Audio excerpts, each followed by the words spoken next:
So, Mark Carney just launched a $229.4 million Canadian worker security plan at exactly 9:12 a.m. Eastern on March 10th, 2026, and the target was unmistakable. The economic shockwaves created by Donald Trump's newly weaponized tariff regime. And within 3 hours, something extraordinary happened. Markets didn't punish Canada, they punished the United States. The Toronto Stock Exchange gained 1.8% by mid afternoon. The Dow Jones Industrial Average dropped 312 points. And Canadian manufacturing ETFs recorded their largest single day inflow since 2019. Think about that. Trump threatened Canada with tariffs meant to break its industrial backbone. Carney responded with a $229.4 million shield for Canadian workers. Not rhetoric. Policy. Not reaction, preparation. And then came the reaction that stunned Wall Street. Because when reporters asked Warren Buffett, the 94-year-old billionaire known as the Oracle of Omaha, the man with more than $100 billion invested in American banks, what he thought about Canada's move, he didn't hesitate. His response was calm, surgical, and quietly devastating for Washington. When you hear what Warren Buffett said just 4 hours after Carney signed the $229.4 million plan, the entire story starts to look different. Because three things happened almost immediately. First, Berkshire Hathaway quietly increased its exposure to Canadian infrastructure bonds tied directly to workers' stabilization funds. Second, internal trading data from Goldman Sachs' North American desk at 1:47 p.m. showed something Wall Street almost never sees. Large institutional funds rotating out of U.S. tariff-sensitive equities and into Canadian industrial suppliers. And third, a memo circulating inside the U.S. Treasury's Office of International Affairs acknowledged something uncomfortable. The tariffs were supposed to corner Canada. Instead, they triggered a response Canada had already prepared. And Buffett's reaction made one thing very clear. This isn't about tariffs. This is about which country is actually planning the future of the North American economy. Hit subscribe right now because what just happened with this $229.4 million worker protection plan will affect your job market, your retirement portfolio, and the stability of the North American economy far more than most people realize. This isn't just politics. This is about where the money moves next and who wins when it does. Let me fill you in on what just happened. At 9:12 a.m. Eastern on Tuesday, March 10th, 2026, Canadian Finance Minister Mark Carney signed a directive titled Canadian Industrial Worker Stabilization Framework, Order CWSF 26-0310, 47 pages. Classified internally as Level Amber, Strategic Economic Security. Buried in Section 4.2, Page 18 was the number that immediately lit up financial terminals around the world. $229,400,000. Not a vague promise. Not a political headline. A fully allocated stabilization fund designed to directly offset the impact of American tariff pressure on Canadian workers. And the timing was not accidental. Because exactly 18 hours earlier, Monday night at 3:27 p.m. Washington time, Donald Trump announced a new tariff escalation package targeting Canadian aluminum, auto components, and cross-border energy infrastructure inputs.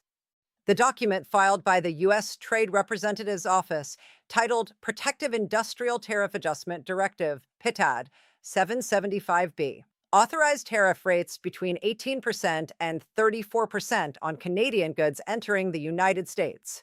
On paper, this was supposed to be devastating. The United States buys roughly 73% of Canadian manufactured exports. That dependency has been the core assumption behind American trade leverage for decades. If Washington squeezes the border, Canada feels it. That's the theory. But here's the detail most people missed. The Canadian Directive CWSF 26-0310 was not drafted yesterday. Metadata attached to the document inside the Parliamentary Budget Office archive shows the first draft timestamped November 4th, 2025, 126 days before Trump's tariff announcement. Think about that for a moment. Carney didn't scramble to react. The infrastructure was already built. The funding was already modeled. The authorization language was already written. Trump announced the tariffs, and Canada activated the plan. He doesn't react, he executes. Now look at what Washington actually did. Because the PIDAD 775B tariff directive wasn't presented as normal trade policy.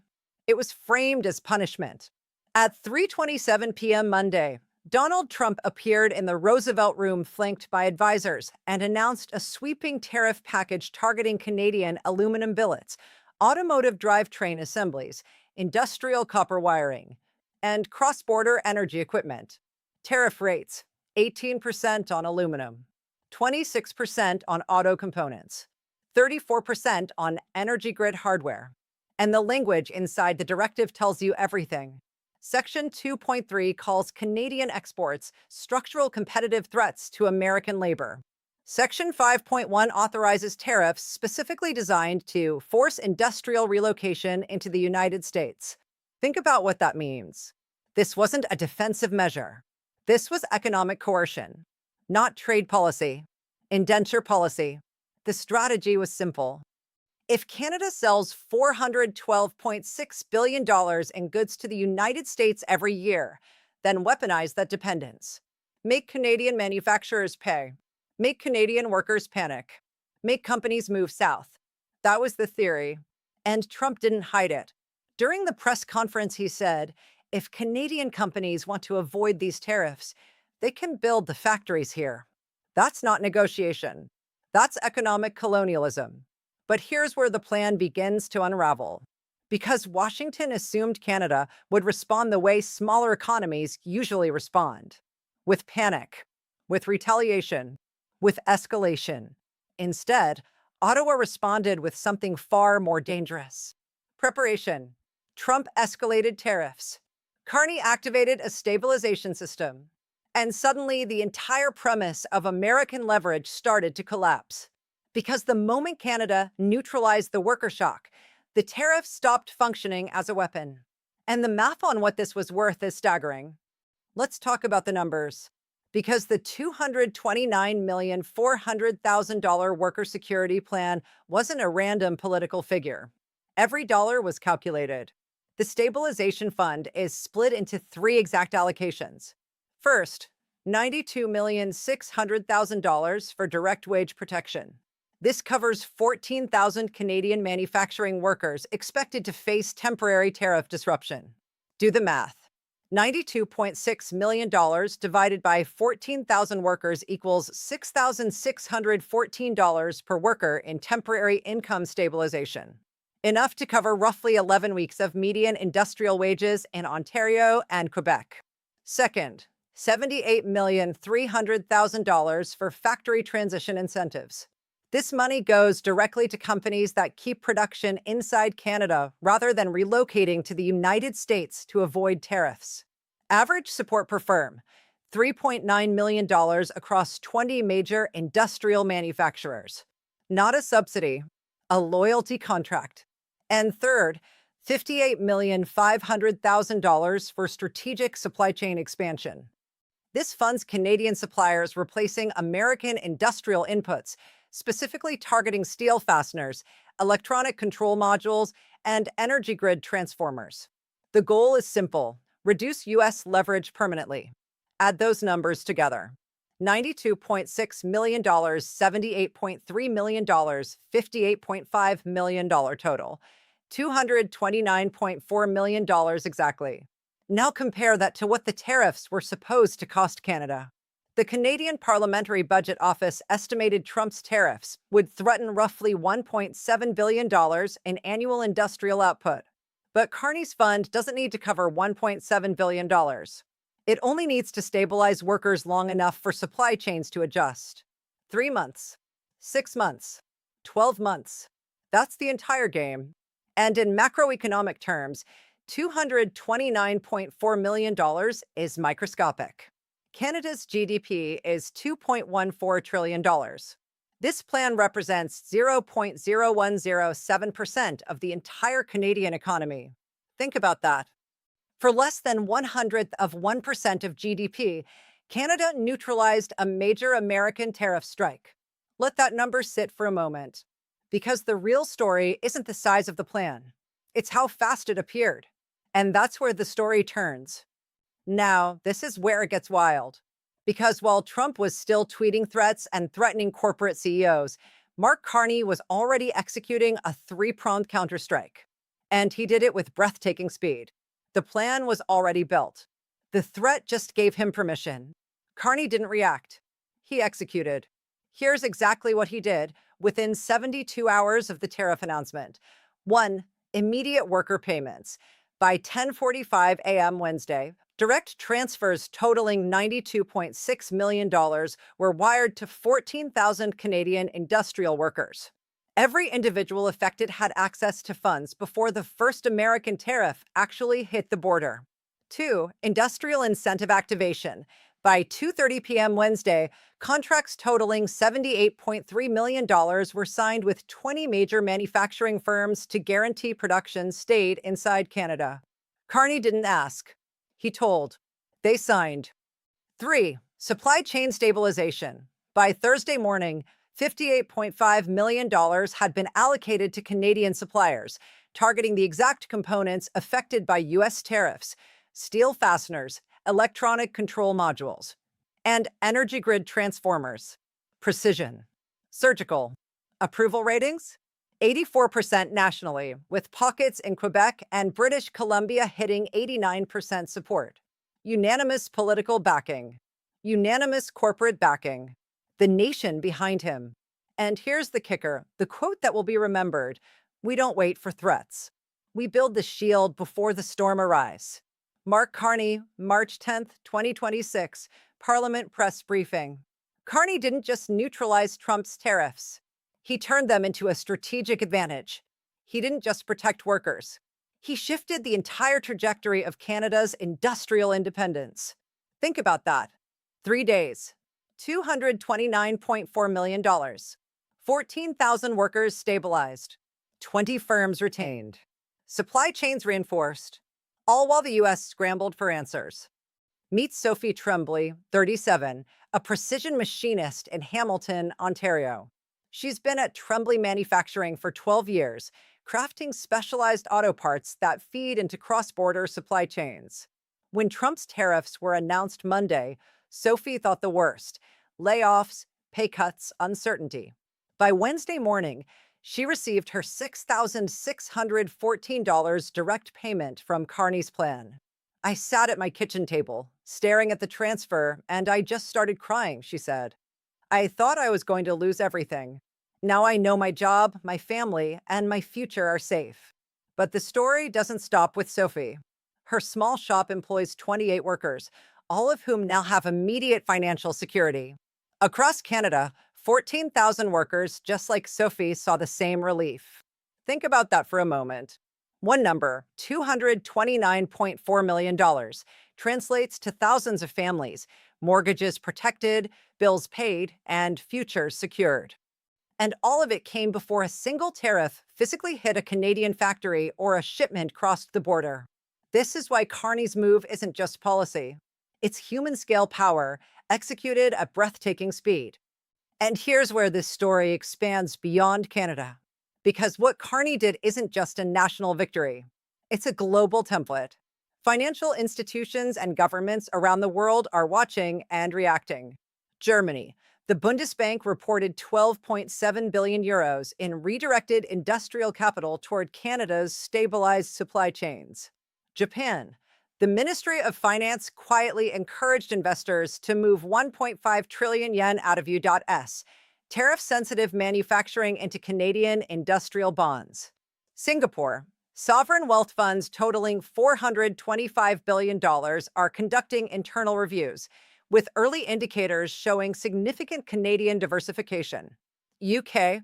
Pension funds with £380 billion in cross-border equities flagged Canada as a safe haven for manufacturing-linked investments. Pattern emerging? Every major global institution is quietly, systematically, methodically reducing U.S. exposure while embracing Canadian resilience. And this isn't reactive panic. This is calculated reallocation, executed with the knowledge that Carney's $229.4 million stabilization plan makes Canadian manufacturing less vulnerable than ever. Trump's tariffs were meant to dominate. Instead, they provided a proof of concept for Canada's industrial independence. The world sees it, and every major pool of capital, trillions of dollars, is quietly taking note. The lesson is clear: preparation beats predation.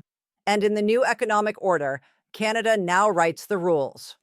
Meanwhile, Washington's response has been confused, contradictory, and ultimately impotent. Trump took to social media in his usual style, angrier and less coherent than ever. Tweets demanded total border dominance and promised retaliatory tariffs against Canadian imports that were already neutralized by Carney's plan. One post threatened, "Canada will pay." Very big numbers. Tremendous tariffs coming. No executive order was signed. No countermeasure announced. No coherent policy followed through. Congressional Republicans are fractured. Some called for full support of domestic manufacturers, while others warned of escalating trade wars with allies. The gap between rhetoric and action told the world everything. Trump had no answer. Because there is no answer. Markets reacted accordingly. While Canadian ETFs surged, U.S. industrial indexes dropped 312 points, and tariffs meant to pressure Canada backfired spectacularly, exposing the United States' leverage as fragile and mismanaged. The villain tried to dominate. He failed. And the world is watching every move, noting that America's traditional economic muscle is now confused, reactive, and impotent, while Canada moves with surgical precision. And then came the response that turned this from a North American story into a global headline. Warren Buffett, via Berkshire Hathaway Investor Relations, released a statement at 4:08 p.m. Eastern. Canada has executed with precision and foresight.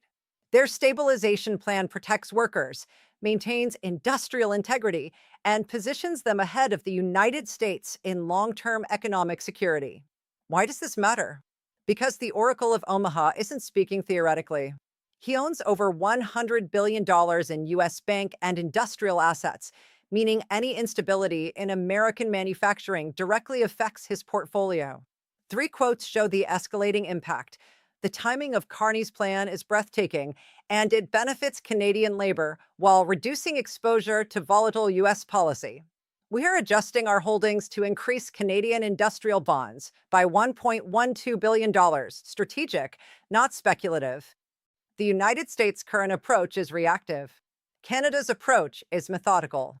One is unstable, the other is resilient. Berkshire also quietly disclosed $425 million in new Canadian infrastructure bond purchases, timed within 2 hours of the Carney announcement.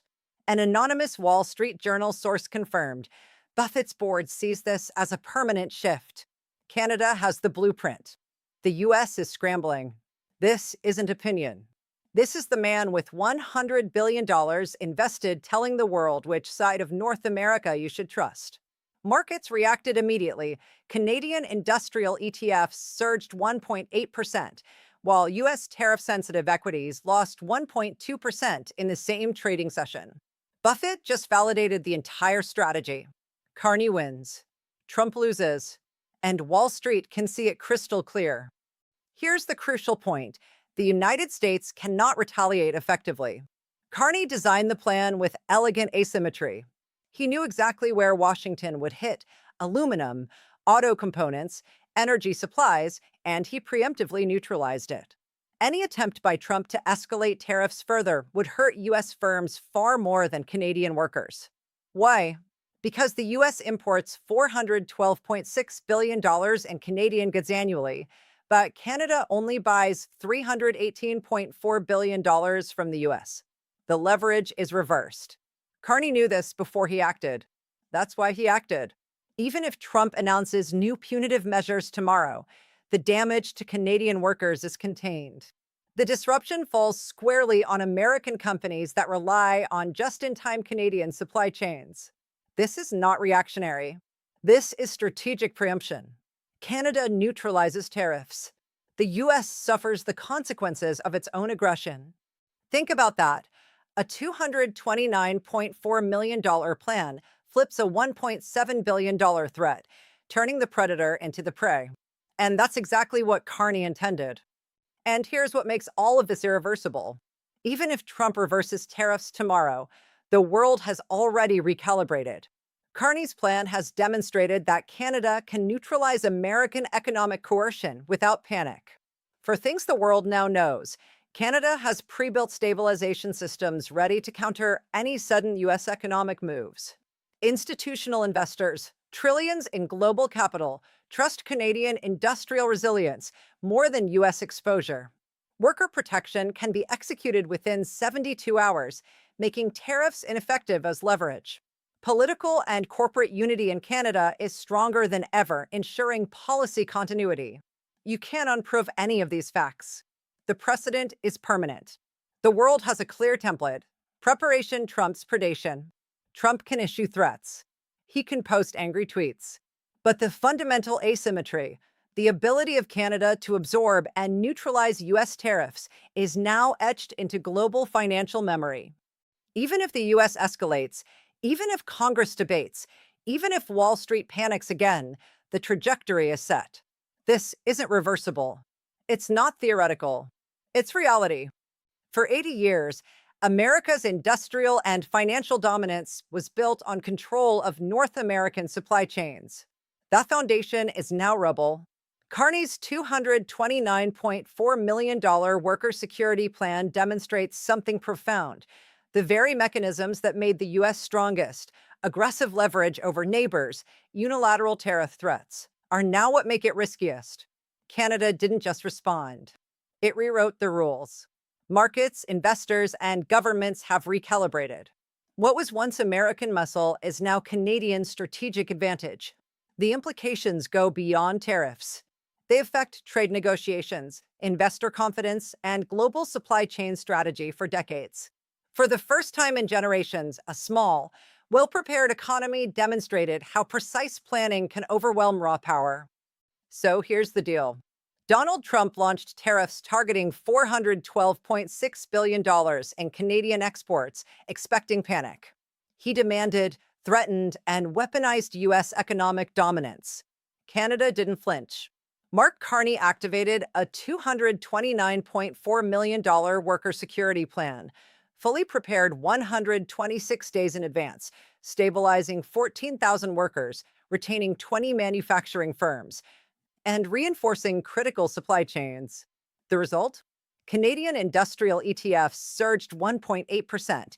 U.S. tariff-sensitive equities dropped 312 points, and Wall Street started shifting trillions in capital toward Canada. Warren Buffett validated it all, increasing $1.12 billion in Canadian bonds and noting, Canada executes with precision. The U.S. reacts with instability. The asymmetry is clear. Any U.S. escalation hurts American firms more than Canadian workers. The precedent is permanent. Global institutions now trust Canadian resilience over American aggression. Carney wins. Trump loses. Buffett confirms it. At the biggest scale, this isn't just about tariffs. It's about who controls the future of North American manufacturing, labor security, and capital flows. Canada just proved that preparation beats predation, and the world saw it. Keep an eye on this, because Canada's $229.4 million move isn't just a one-off. The precedent is permanent. The asymmetry is baked in. History is being rewritten in real time, and the world is already taking notes.